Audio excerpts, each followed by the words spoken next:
right. I think we are up and running on everything now. Good morning, everyone. Morning, everyone. We're just getting everything on and running.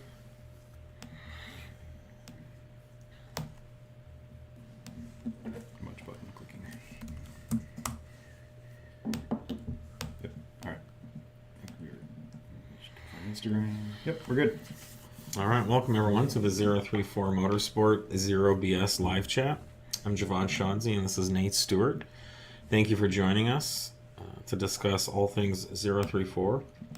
Any kind of automotive topics you'd like to discuss, and anything else. I think people used to ask us more questions about like random stuff than they do now, but we got a lot of on-topic questions, so we appreciate that. We do deprioritize status update questions, so if you want to know when something is going to be done or ready or what we're going to do, feel free to ask, but we may not get to that. We reserve those for the end, and it's usually a mad dash to get to all the topical questions that we can answer proactively. We do take a zero BS approach to responding, not trying to offend anyone. We're just trying to be really clear with what we believe and our opinions and our ideas, expressing facts about the topics we're discussing. Accuracy is of utmost importance for us to put out good, high-quality information out there about the things we're discussing. Yep. And missed anything? Okay. Put your question into the comment field of the social media platform of your choice. We're currently on YouTube, Facebook, and Instagram. Yeah. And I think we usually try and tell you the questions may not be a black and white answer. There's a lot of gray that goes into this stuff, and we'll answer with as much information and accurately as we can. But yeah, if you're looking for a discrete, yes, this is the best, no, that's the worst, then you might not get that, but we'll do the best we can to tell you why. Yeah, and I think that's where a lot of the misinformation out there stems, is people try to state things real specifically. Yeah. Like one solution applies to all the different scenarios. And we had Cars and Coffee at ZTF Automotive this weekend, which was awesome. I wish you would have been there. I know. I had to. My wife had an event up in Santa Rosa for continuing education thing she was in, so we were up there for the weekend. Yeah, I basically spent the whole time doing a live in-person live chat Q&A with live everyone that was there, and it's funny because like we're on YouTube, and so you guys see us, and so like a lot of people meet me in person, and it almost feels like I'm like a little bit of a celebrity or something, and I'm not. I'm just a normal guy who's on YouTube with like a couple hundred people. You could be on YouTube too. Yeah, anyone could be. Push a button. That's why it's called YouTube. And you are on the tube. But was talking to several people about the fact that we do give these qualified answers, and it's not always black and white. There's the kind of it depends answer is actually a real thing, and in engineering, the right answer always depends on the variables or the conditions you're dealing with. It's not as simple as just saying one thing is the solution to everything. Yeah, and unfortunately, it's the same story with timelines. Like that's why we really don't want to give out, a lot of leading information without having like products ready in our hands to go give out to you guys. And a little preview: we have a set of 6 flow matched RS Plus injectors here, which we'll be discussing a little bit later in the live chat. So hang around if you'd like to hear about those. Greatly anticipated product release from us here at 034. All right, let's jump into the questions. Someone says, I have a CREC A6. I have the hardware and software from you guys to go stage 2. Should I go stage 2 E85 or stage 2 plus? Just a summer car. E85 is available in my area. And going catless, what would you recommend? I would say stage 2 E85 right now would be your best bang for the buck for sure. Yeah, just you're going to get more power with the E85. Yep. Eventually, we will release our E85 stage 2 plus. Yep. There's some more hardware that's going to come along with that, but right now, stage 2 E85 would be super solid. You won't have to change really anything on your car. Just pulley ratios and pulley. Yep. But the fuel system and everything will be fine on stage 2, and stage 2 85 is a lot of power. Yep. And then you'll be that much closer to being ready to do stage 2 plus when that comes out. There is a thing in the Gen 2 facelift R8s that cuts power on launches with the smallest amount of slip. Would you be able to correct that issue the TCU does with ABS? I'm not sure if you're aware of it. I have not profiled a launch on those to know what that is specifically for a wheel slip thing. Yeah, we would have to kind of dig into that to find the root of it, if it is ABS related or TCU can do it too.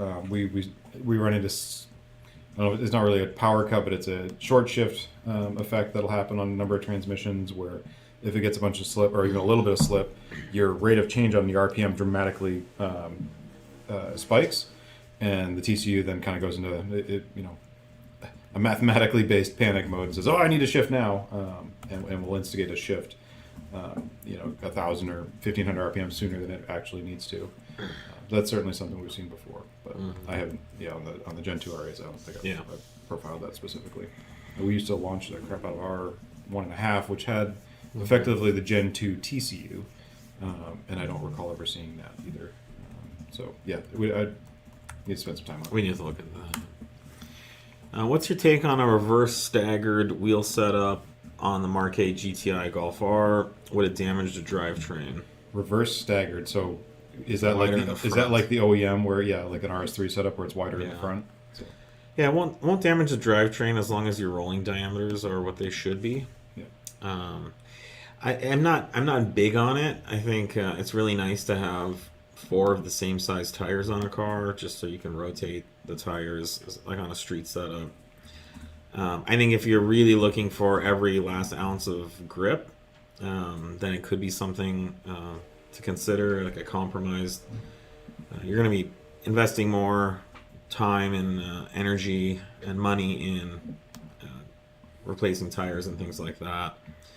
But you can get a little bit more tire in the front and the rear. I mean, certainly the front is tasked with driving the power to the road. So, but you're not going to get that much more tire up front. If you're like out of all other options, then then you can start looking at that I think kind of a setup. If you really calculate the additional area of contact patch that you'll gain, it's probably not worth it. I mean, because it's normally like maybe a 10 mil width bump. I think is 10 what the mils OEMs probably do. as If you're much doing a as you lot, can like do. a huge bump, and you've got some wild setup up there, you can get like a 20-30 millimeter. That's one thing. Yeah. But, If you could do like 305s up front or something, right now that's a very different setup than what we're doing. you're going to get another 10 mil or so, and you can already fit 245s on those cars, maybe even 255s. So it's up to you. Just make sure your rolling diameters are correct. You could look to see what Audi does on the RS3 and stuff like that. How dramatically will your subframe locking kit improve handling? Hopefully it'll be as undramatic as possible because it's supposed to keep it as locked down and set as it should be. Yeah, I think we just addressed this. The subframe locking collars are a preventative item. So what they will prevent is your subframe from moving or shifting under load. And so if they're working correctly, you won't notice any difference. But the problem is that these cars like to stretch and loosen the front subframe bolts. And so that's when you get clicking and changes in your alignment settings when the subframe can shift from one side to the other. So preventing that is the key, and as long as you can prevent that, your car can handle very well. Yep. Much goodly. I have a 2018 Audi S5. I'm installing some YSR coilovers and KW EDC cancellation kit. Will this affect the way I switch my tune mappings using the mode switch button? They're doing an effect that They're just changing the suspension. No. And EDC canceling. No, not at all. You'll still have your drive select, functions within the vehicle. That'll all still be there unless you're deleting the switch for some reason and locking yourself out of that. But no, you'll still want to have sport mode. You'll want to have all that. And as far as the flashing goes, there'll be no interaction there. Mm-hmm. No problem. With the forum Audi Q7 3.0 TFSI Stage 2 Plus, you mentioned that a supercharger heat exchanger is recommended. After looking around online, I don't see there is an option for the Q7. We do recommend it, and you're right, there's not really anything out there. We are working on something, and we will eventually release something. However, the factory Q7 heat exchanger is huge. It's definitely, yeah, if you compare it to like the B8 or any of the sedans, they're like a 8-inch tall, very short stacked radiator. But the Q7's a full, I mean, it's basically the same size as most of the aftermarket coolers that are out there already. Yeah. So you don't need it, that's why it's recommended. So you can run Stage 2 Plus safely and not have to stress about your heat exchanger. And the air temps are quite good with the factory cooler, but there will be more options, and so as they become available, it's something you can consider. But it never hurts to have lower air temps. The closer you can get to ambient, the better. Hey guys, love the show. I have an Audi A3 3.2 Quattro and I want to do a suspension refresh. I live in the Northeast, so want to replace a lot of rusted bolts. What should I get? Well, I mean, as far as the suspension, what should you get? Yeah, or sure. The bolts? Rusted parts, what should you get? You can get from the dealer. I think those are pretty much dealer only. And we've got our control arm kits that come with all that. If you're looking to refresh the whole suspension, I mean, we're not going to. On an A3. Oh, I'm sorry. I saw A3. My apologies. I read that as an A4. You used to have one of these. I did. Mm-hmm. As far as the suspension, did we release springs for those? That generation? I think we do. We have R32 and we have Mark 5, Mark 6. Yes, we do. We are 6. They're 2 liter. Yeah, so we do have Dynamic Plus lowering springs, and I do believe we have full sway bars for that car as well. Yeah, we've got the end links and stuff that'll get your crusty end links swapped out. And we used to be big into A3s. Nate had one personally, and we did a lot with it. But by lowering it and doing our sway bars, the factory shocks are pretty good in those. You can refresh the bushings, like the strut mounts, and I think you're going to be really happy with our springs and sway bars. That will transform the car's handling. You could also consider doing, wheels and tires. A lighter weight forged wheel with a wider, stickier tire is really going to help your handling as well. And yeah, as far as rusty bolts, best bet's to go to the dealer and get everything you need there. With a lot of the like B8s, all the B5 through B9 applications, we have full hardware kits for suspension stuff, but not on the Volkswagen stuff. Yeah, your A3 would be an A chassis. Yeah. Thankfully, if you got an A332 though, at least you should have the aluminum subframes, so you're in a better position there. And some of the steel ones can get pretty crusty. Yeah, they can. Good morning, gentlemen. 2013 Q5 3.0T this morning. My EPC light came on and the car went into limp mode. Scan said misfire in number 4 cylinder. Turned car back on and drove 20 miles, no issues. I did fill up yesterday. Could be any number of things. Those can be your plugs are just starting to go. You get a coil starting to go. Could be your intercooler brick is starting to leak. Could be an injector on its way out. So it's kind of one of those things you got to kind of step back and start isolating and testing some components to try and track down what exactly is the cause. Yeah. Yeah, it's hard to say, but it does sound like you have a misfiring problem. Yeah, so you need it generally wouldn't be related to a new tank of fuel. No. That's going to affect more than a cylinder once, typically. Mm-hmm. Sorry if this was asked before, but if I'm tuned for 91 but bump to 93, pump 93. But pump 93, is that a problem? Should I always match octane with tune? No, you can always go up in the same type of fuel. So if you have gasoline and you're flash for 91, you can always put a higher octane gasoline in and be just fine. Yeah, and it's actually a nice thing to do because it really helps optimize the timing map. The ECU won't have to do any timing corrections typically with the higher octane in there. It's just a little bit more wasteful. You don't need to do it, But something that I used to do on track, and many people do on track, is you run like a 91 octane or 93 octane file with 100 octane in the tank. And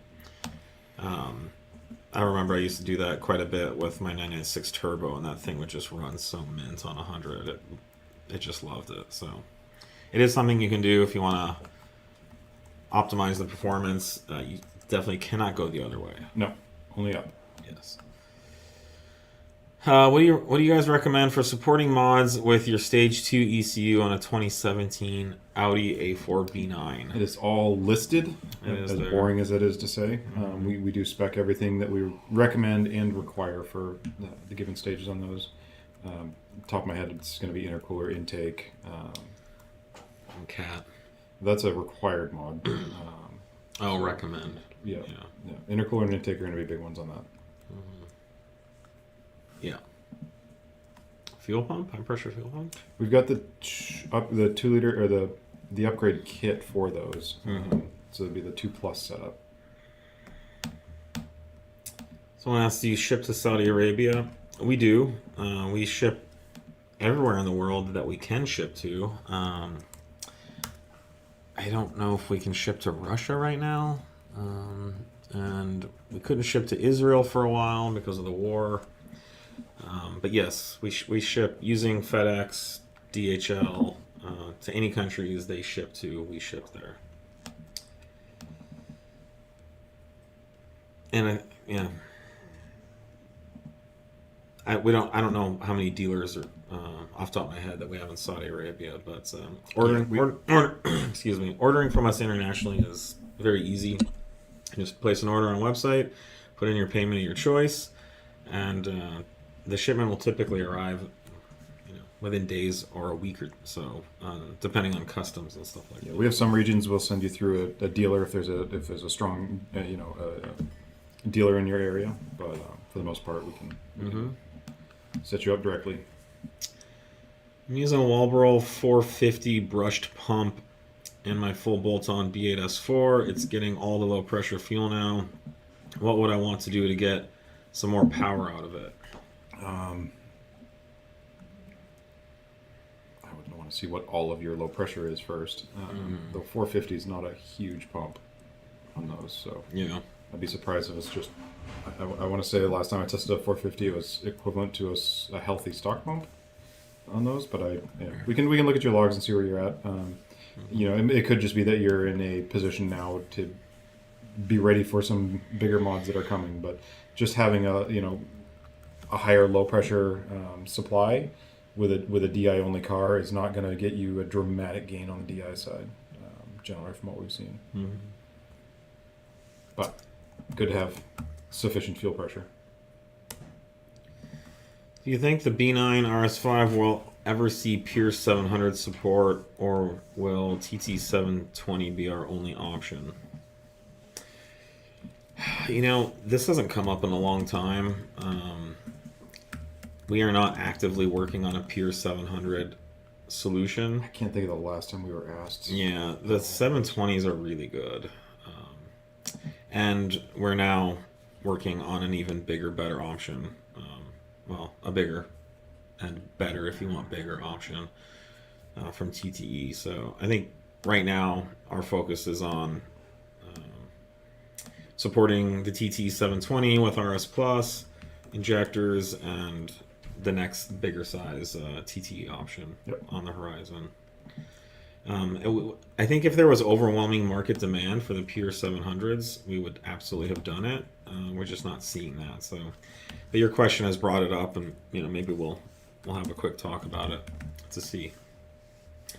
My B8 S4 is a stage 2 plus on 91 octane. I'm going to switch to E40. No injector issues currently. I'm going to install test pipes and the 034 high pressure fuel pump piston. Should I also replace injectors? How many miles? I mean, it's a B8, so they're going to be, if they're original injectors, they're getting on in years no matter what. It can't hurt to replace them. Yeah, it depends. How close to the edge you want to potentially be. So I don't know, they're what, 200 and some bucks each? I don't know if they're even that much on the B8. Yeah. And I mean, minimum you've got what, a 14-year-old injector in there at this point. So Yeah. yeah, What I always recommend is buy some new injectors, then send your current set out, have them flowed and cleaned, and then have them as a spare set.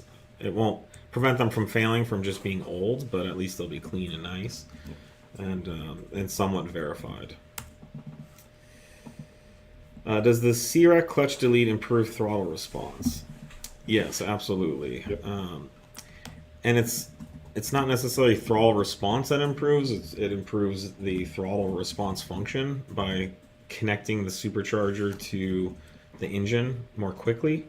But I noticed a huge improvement in the responsiveness of the engine once I did the clutch delete on my daily driver Q7. yeah, and It was shocking. It'll depend too on what you're looking for. It'll dramatically change the like light load cruise, and then you go to like stab in it, or like a real a pretty sharp transition from a light load state to a moderate to heavy load, acceleration. If you're like climbing a hill and you're part throttle and already in boost, essentially, it's not going to change really anything. Yeah. If you're transitioning throttle there, but it's the transition from light load to a acceleration state. You'll definitely notice it. You don't have that supercharger mass trying to spin up all of a sudden. Yeah, it's a really nice mod. Of course, it addresses the potential for the clutch slipping as well. But yeah, no, it just greatly improves driving and throttle responsiveness. The ECU is still controlling the throttle the same way, but connecting the supercharger more directly, having it run all the time is really nice. I have a Stage 3 B9 RS5. The Stage 3 trans tune shifts a bit harsh when it's not being driven hard. If I'm just commuting and not driving hard during the week, can I run a Stage 2 trans tune? What's Stage 3? Stage 3 trans tune RS5. a bit harsh and has been driven hard. I don't know that we even alter that on the Stage 3. I believe the Stage 3 on those is just shift points. So I don't know, if you're not in tuning support, get in there, hit up tuning at 034motorsport.com. We will take a look at that for you. But I don't believe there's a dramatic difference on those between the 2 and the 3, other than some actual just RPM set point, shift point stuff. Yeah. Yeah, the goal in Stage 3 is for the additional power optimizing the power band and the turbo. And the shift points and all that. The light load shifting, the requirements don't change. Shouldn't change, yeah. Been a Stage 3 Plus E60 user for over 25,000 miles now. Smart to upgrade to the new injectors and run straight E85. That kind of leads us into the injector talk, I guess. Yeah, if you'd like, we'll go over the RS Plus injector upgrade. So we're not even halfway through. We'll go over that in a minute, but yeah, hang around and hear what we have to say about that. That question will be answered. What's the hardest launch RPM on the B8 Stage 2 Plus? Also, what is the weak point on the car for drag racing? The hardest launch, I mean... Like highest RPM? Yeah, we allow up to, I want to say, 5,000 to be set, because it's really going to depend on your traction and the vehicle setup and whatnot. But even then, you're going to blitz the tires. It'll result in a bunch of wheel spin. It's there. We use the same TCU file across the board for Stage 1 through 2 Plus.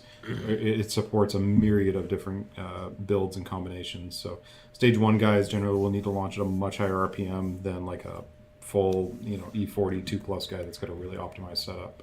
Those guys are going to be launching at a much lower RPM. So we allow that adjustability in there for that reason.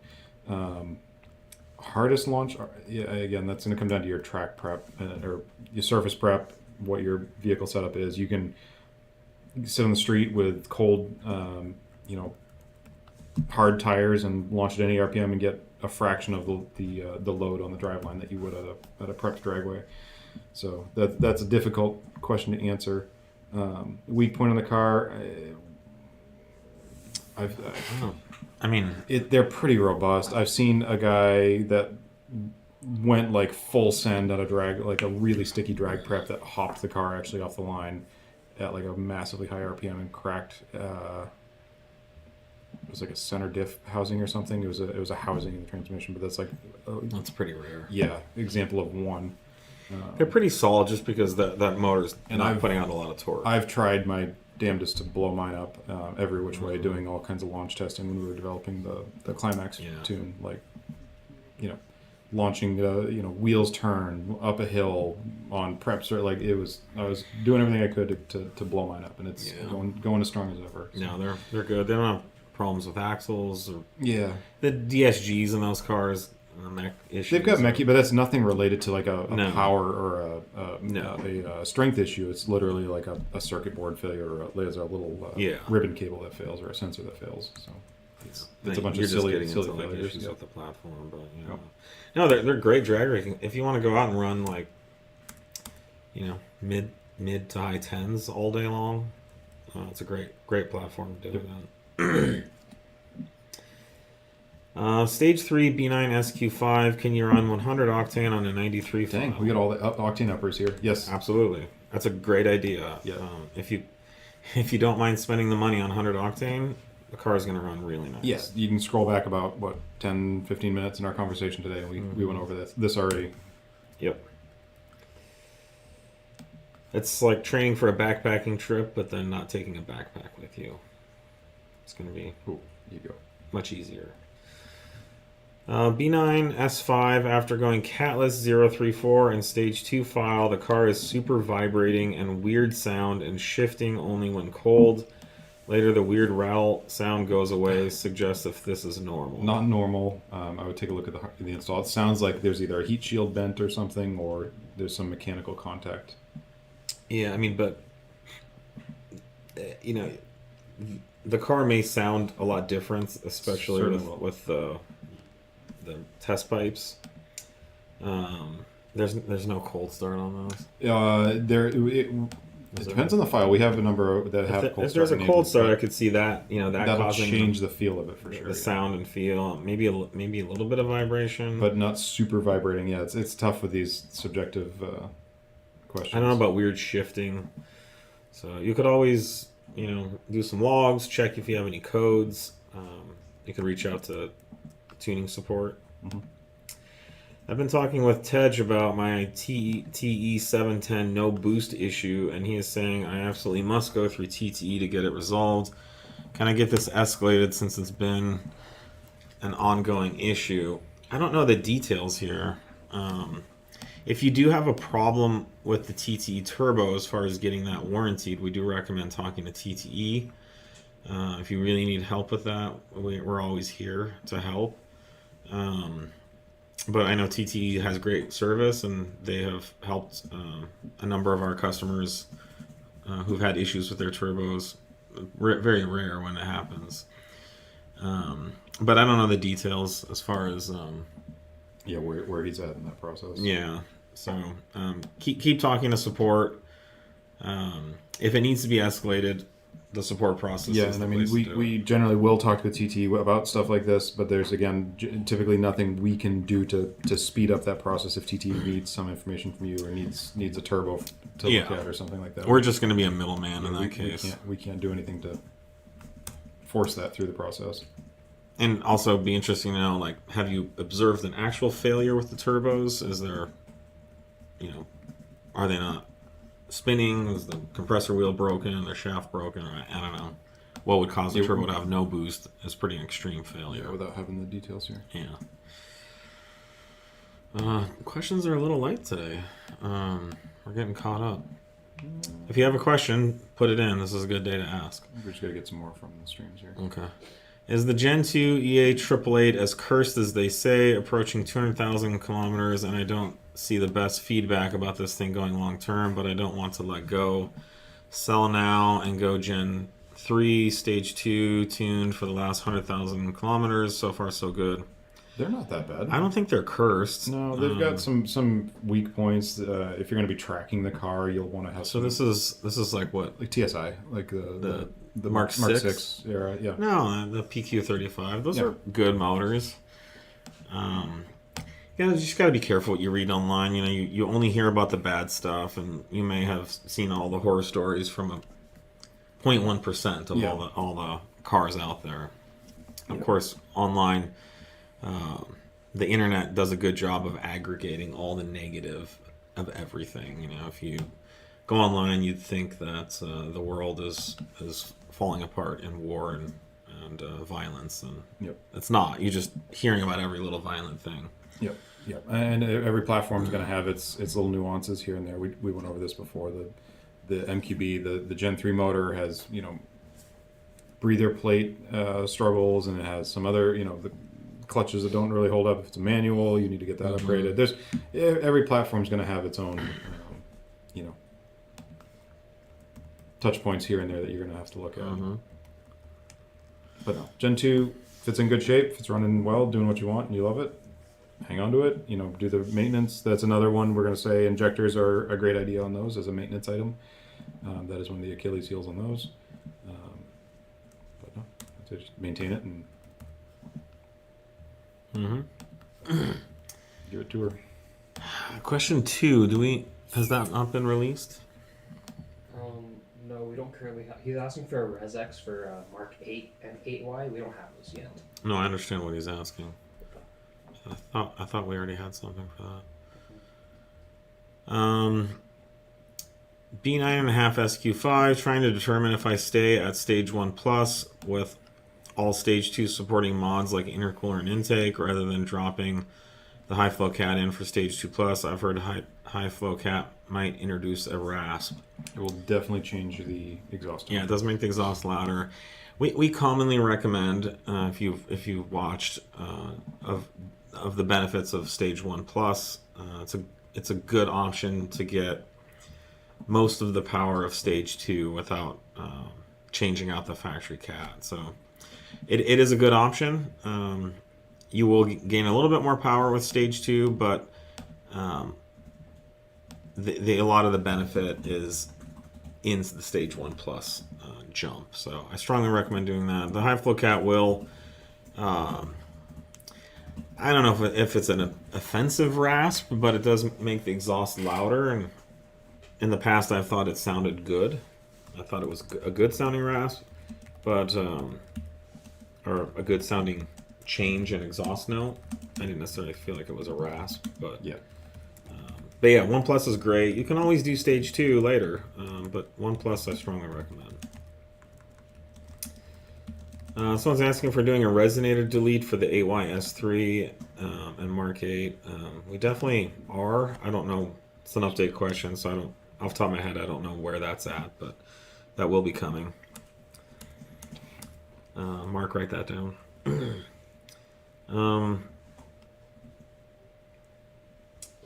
Is there a way to get just the ECU tune for a Mk8 GTI? I own a manual and I don't see an option to just get ECU tune. Of course. Yeah. Yep. Yeah, so the stage 1 TCU is included for free. So you'll get a stage 1 TCU tune that you just won't use. And you'll just flash the ECU with the ECU tune that you own. Yeah, just because you get a tune that you can't use doesn't mean you have to use it. Yeah, there's no upcharge or discount or anything like that is being absorbed by that. That's literally just a zero cost thing. Seems like we should just offer a manual ECU. Yeah, it'd be the same price. It would be, but it's just people get confused by it all. What's your opinion on piston soaking in combination with walnut valve blasting on high mileage 3-liter supercharged cars? Well, though, walnut blasting for carbon buildup is a great idea. You can use our tool that we brought to market years ago. Piston soaking, I'm not sure. I can't say that I've seen proof that it can fix a problem. It sounds like it can't really hurt anything, but I would not say that I'm an expert on the benefits or pitfalls of piston soaking. But I've heard anecdotally people say that it helped their oil burning. I don't know if I've ever heard of anyone saying that it hurt it. No, it is pretty intensive. It's going to take some time to do it right. You've got to have lots of oil on hand, lots of piston soak, fluid on hand, and a full weekend to kind of plan to tear the intake off and manually turn the motor over, get the pistons where they need to be, and to do it right and know you've done it right takes a good chunk of time. So just be ready for that. Can I run an 80 mil throttle body on a CREC? Yes, we will have those files up soon. That would fall into the update question, but we support all that. We've run our throttle body upgrade on all the CREC platforms. I'm running one on my Q7 right now.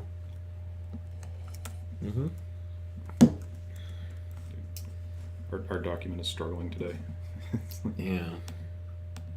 Number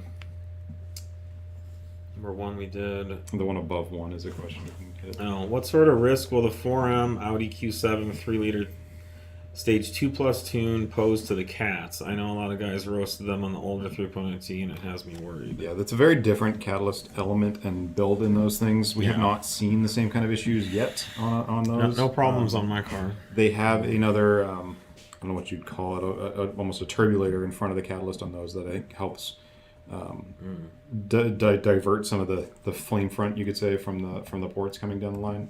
That may be one of the more contributing causes to helping it out. But yeah, we really haven't seen yet the same kind of cat degradation on those cars.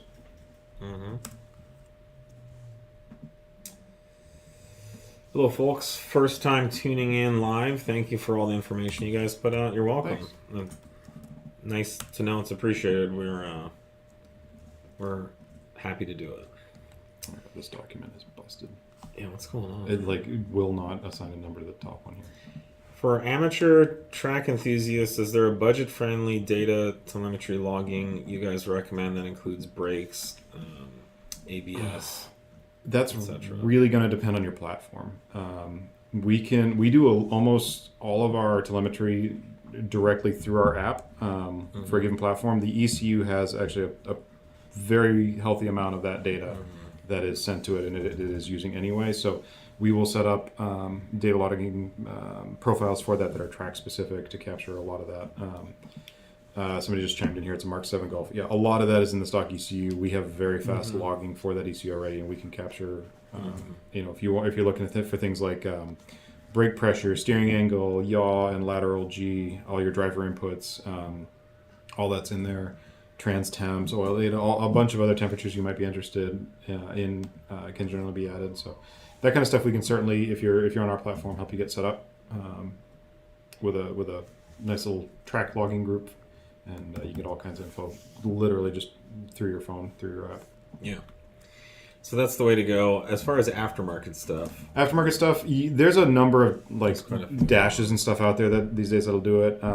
We've used AIM stuff. They've got channels for it that are pretty fine. And AEM. We use AEM these days for our kind of like accessory data ACK stuff. If we need to add a bunch of sensors that the stock ECU doesn't have, so we'll do like port EGTs and all the pressure sensors all over the place for various data collection, but that also we can pump the the drivetrain CAN bus stuff into, and they have a number of layouts for that built in. So yep, there's a bunch of options, but by far the easiest and cheapest is if you're using our app, you've already got it.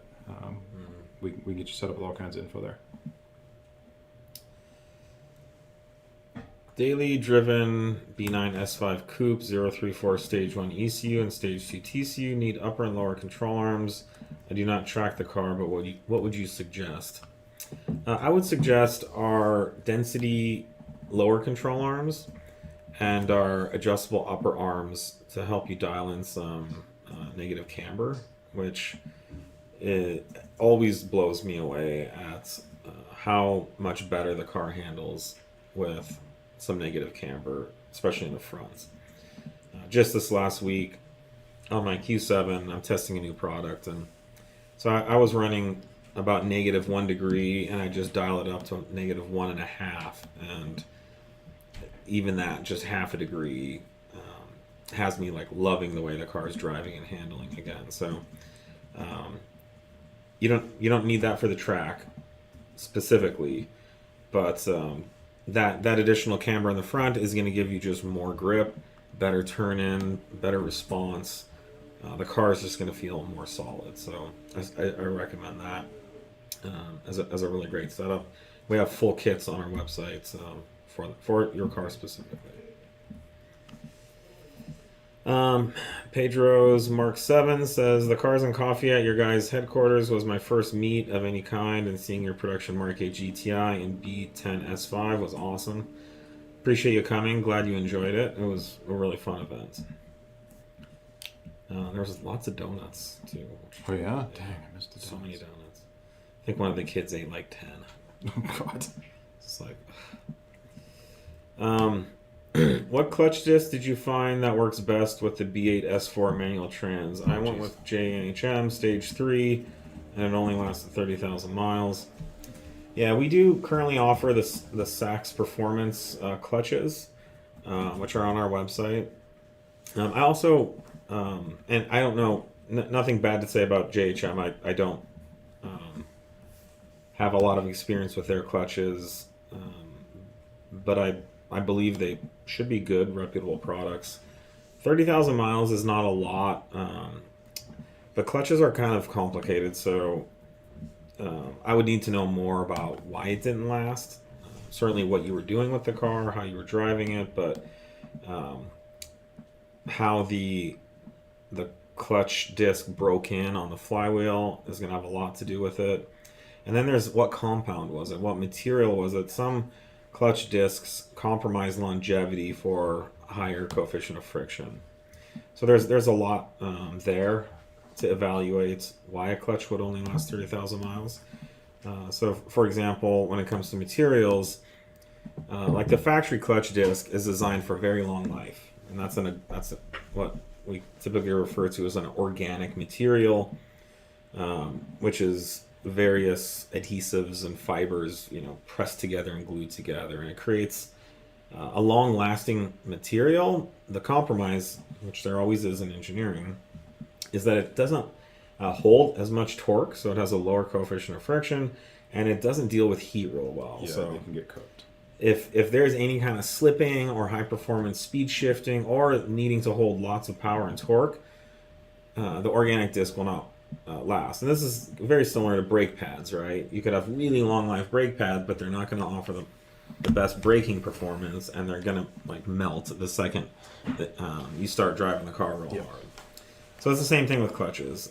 But I really like the South Bend products. They have a good line of clutches. We sell a number of them on our website. I believe we have, I don't think we have them for the S4, but they have good clutch, a variety of compounds. There's one that I would recommend, which we used to call a ceramic, so like ceramic, but with an F. And that's a, oh God, I forget. It's been some years. I forget the technical material composition, but that's a really nice compound for the street because it has high torque. It's relatively high heat holding, and also relatively long life. But 30,000 miles isn't a lot, but it's pretty long for a high performance clutch. So, this is one of the reasons we like DSGs here. Those clutches really never wear out. But good luck. If we can help further, I'm always interested to know what you find out. Do you guys have any plans on the 4M Q8 besides the tunes, maybe some exhaust or downpipes? The Q8 we're not seeing as a real popular tuner platform. We're seeing a lot more interest in the Q7. And certainly SQ8 and some of that stuff's getting wrapped up into some of the SQ7 and RS6 stuff we're doing. We don't do full exhausts, but we do our ResX products, which we're working on for a few of the platforms. Certainly anything that works for the Q7, if it works on the Q8, that would be available. I think we did number 2. Oh no. Yeah. No, yeah. The same basic question. Yeah, it's the exact same question I had before. We just added a 16. Goodness, this document. Let's see. Okay, we got 15 more minutes. I have a 2022 RS5 B9.5. I want to get a 200 cell downpipe, but I've heard and seen problems with delamination. How long is the warranty on these, and have you seen this being an issue? Very few issues with our cats in particular. We've certainly seen it on the market with other brands. At this point, I think whenever it would come up with a customer, we would just warranty it and take care of them. But a lot of times it is a result of abuse or running a tune, for example, that isn't managing EGTs properly. Cats are very susceptible to being overheated, so there is a lot of safety functionality in the ECU to protect the cat specifically. But no, I think you could buy and use our products in confidence, knowing that we stand behind them long term. I want to go stage 2 with the B9 A4 with you guys. What kind of 0 to 60 number will I be looking at running? That's going to depend. We don't quote 0 to 60s with our tunes, but typically, there's always a nice improvement. It's going to depend a lot too on setup, transmission, what fuel you're running. So that's we need a lot more qualifications around that answer. But yeah, we don't. Yeah, that's not a number we have published actively for every stage. But you will definitely notice an improvement in 0 to 60. Exactly how much can depend on the car and. But yeah, we don't advertise a performance gain there. But I mean, it could be a lot of our tunes are half a second, improvement. Some are even more than that. This is an interesting question. How are the new U.S. tariffs affecting imports and pricing? Well, it's no secret that they have been very disruptive. I would say certainly for any U.S. product-based company, manufacturing company, or brand company like 034 Motorsport. The last 30 years of U.S. economics has been a global economy. So I went to college in the late 90s and I got a business degree, and I had entire classes on international business, international sourcing. I was encouraged to take Japanese and Chinese as language options to be successful in business. And so, you look at the Fortune 500 list of companies, there's basically no company in there that is manufacturing everything they sell in the U.S. anymore. It has not been the case for decades. And so when I was born, in the 70s, there was a lot of U.S. manufacturing, and then that left the U.S. Baby boomers, my dad's generation, my parents' generation, decided that more money could be made by manufacturing overseas, and so you saw manufacturing leave the country. And so for all of us, like millennials and Gen Xers who are out in the business world, we came up in an economy where manufacturing overseas was not only just an option, it's the requirement. You literally can't get this stuff made in the U.S. anymore. It doesn't exist. You even look at U.S. manufacturers supposedly like Ford, GM, Chrysler. Very little of what they're selling is even made in the U.S. anymore. So because of all, and I'm trying not to get political. This is economics, not politics.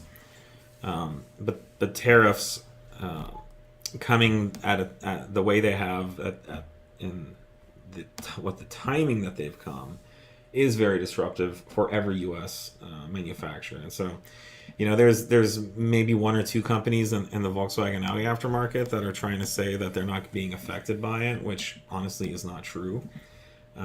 But you look at companies like 034 Motorsport, you look at the SEMA industry, it's being heavily impacted.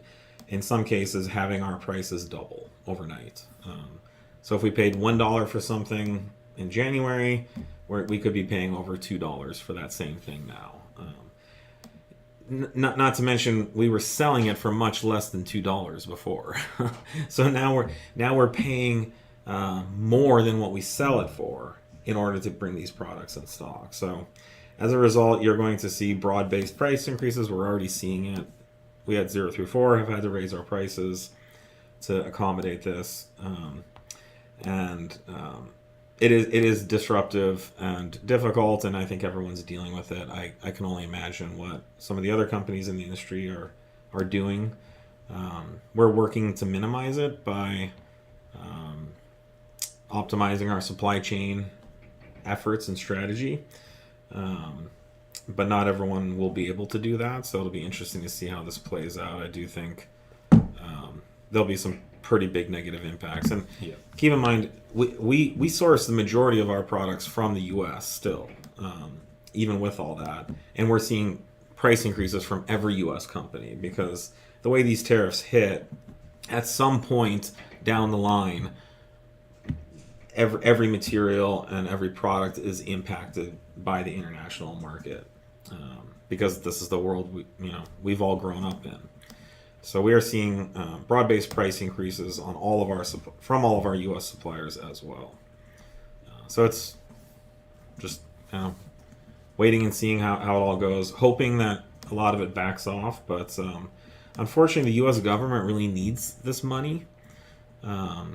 Our deficit is ballooning every year. Also, not politics; it's just the deficit, and so the U.S. government either needs to raise taxes, cut expenses, or raise more money. And so these tariffs are essentially a tax that are going to pay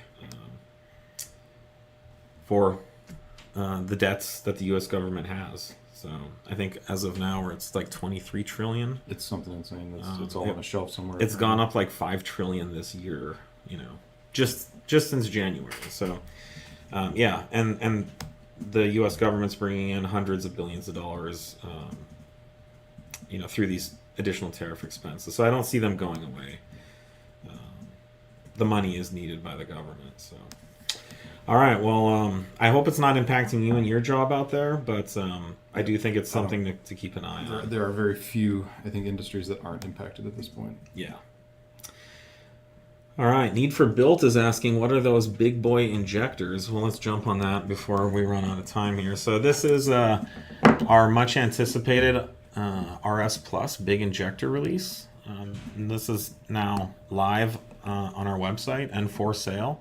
We do currently have limited stock on these as of right now, so if you want to get in on this, if you place your order right now, while supplies last. It is currently while supplies last. We obviously have a lot more in the pipeline, but there's plenty more coming. But if you want these to ship today, I think you need to be the first 5 people that order. Yeah, it's not like it's going to be a limited offering product, but we are actively manufacturing as many of these as we will ever need. So if you do order today and it doesn't ship, they'll be ready soon. And the sooner you get in, the further up the line you go. But just to give you some specs on these, this is a factory Bosch injector that is modified by a FSI expert, not one person, but a company that specializes in re-engineering, engineering and re-engineering FSI injectors, including experience working with OEMs like Siemens and Bosch. We have been testing this product for over a year. It has a 67% increase over stock S4 injectors, and these are 31% bigger than stock RS injectors, like the RS5 injector that we currently run for our Stage 3 tunes. This injector essentially solves all the fueling headroom issues with the current Stage 3 Plus tunes on the market, like ours, that run, say, a TT A10, running maximum boost. This injector finally gives all the headroom fueling needed for any kind of safety or enrichments otherwise that could be needed.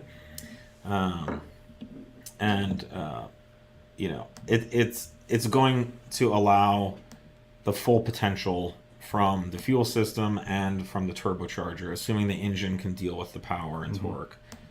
So, for example, especially with motors running our bottom end kit with forged rods and pistons, these injectors with our tune are going to unleash additional power potential. They are sold and shipped in matched sets, very closely matched. And you will receive a spec sheet showing the flow of each injector in the kit. Yep, they're all serial numbered. We can trace them all back. We have data on every injector that is set up. They're direct fit for stock. They feature new stock seals and everything, so you just install them just like you would a stock injector. And currently, the only way to run these is with a 034 Motorsport tune. When you have a Stage 3 file and you buy these injectors, we will add these. You just need to contact us, and we will add the appropriate file to your current tuning accounts. If you don't have the right file, we will let you know what you need to buy. But the cost of the RS Plus tuning is built into the injectors, so you won't have to pay any additional money. All you have to do is buy the injectors. We'll supply you the file, assuming you have worked your way up through our Stage 3 B9 file structure already. All right, we got some questions on these real quick with it. We'll hit out here. Is there anything else on the injectors that make them safer to run, even though I've seen Stage 3 Plus E60? $400 per injector is kind of steep, just to not blend down to E60 sometimes. Well, so keep in mind, these are a stock injector plus a lot of custom work and machining, so they are not cheap to do. But for $400 an injector, you can essentially solve all your fueling concerns. These can get richer and quote-unquote safer than an E60 tune running RS5 injectors. Yeah, we've got even more headroom on these than at an E60 level. So you're going to get an additional amount of headroom that's just not available with any other option on the market. How often should we change these out? We don't have anything to quote for that. I do think that it would be a good idea to clean these on a regular basis. They can be maintained the same as an OEM injector. But these are built using motorsport grade technology. It's a very durable, good quality injector. And we were basically told that the factory injectors do have some, Achilles heel issues with them that are addressed in some of the work that's done here. So this should be a much more reliable long-term solution, but we don't have that kind of data yet on how many years they'll last. Right.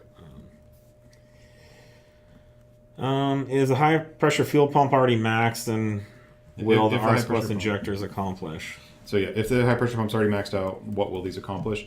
So there's a flow versus pressure balance that you're always trying to hit with any kind of fuel pump. So you ask for more pressure, you're going to get less flow out of it. Yeah. And so you've got to meet this maximize whatever it is as a complete system.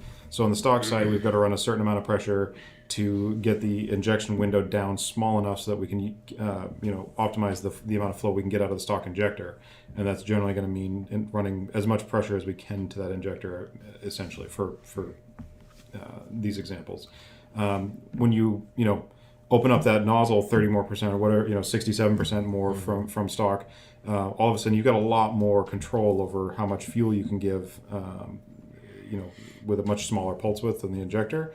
So you get a lot more time to work with. So you can bring your fuel pressure down and get more flow out of the injector with a lower pressure still. So there's these balances, because as you bring pressure down, the pump becomes more efficient and you get more flow out of it.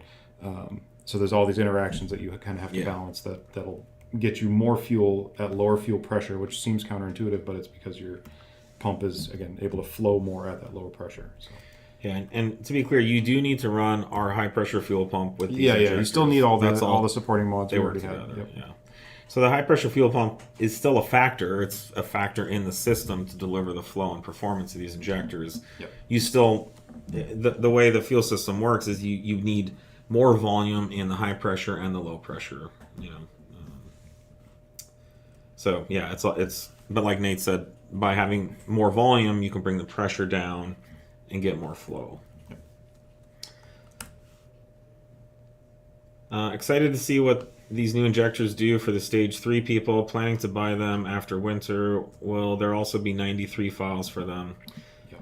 Yes, we will offer, and we do offer 9193 files, but since those gasoline, there's no added fuel requirements, the power levels are the same. Yeah, if all you're going to be running is gasoline, then these injectors aren't going to do really anything for you. Yeah, these are really going to benefit you on E85. Yes, these are only for the ethanol, the higher fuel demands. There may come a point where we've got a turbo system and setup that's going to need even additional fueling over what the RS injectors can provide on a gasoline file. But at present, there'll be no reason to do it just for that. Just for the injector, if you're on gasoline only.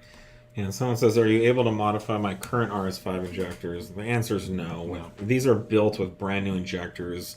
To deal with cores and used injectors would be so much more work. It would be a nightmare. And it would introduce an additional element of failure. Yes, a whole bunch more variables. We only use brand new injectors sourced from Bosch as the base start for these. Okay. Fuel rail coming for a B9.5. We are working on some options for MPI on these, yes. So stay tuned. Yep. This isn't changing any of that. All right. Well, I think we're out of time. And Oh goodness. if you guys have any more questions, feel free to hit us up. You can always email sales@034motorsport.com. We're always happy to chat. So thanks for joining us once again. I think we'll see you next week. Yeah. Yeah. All right. Cheers, guys. Find out next week. See you guys. All right.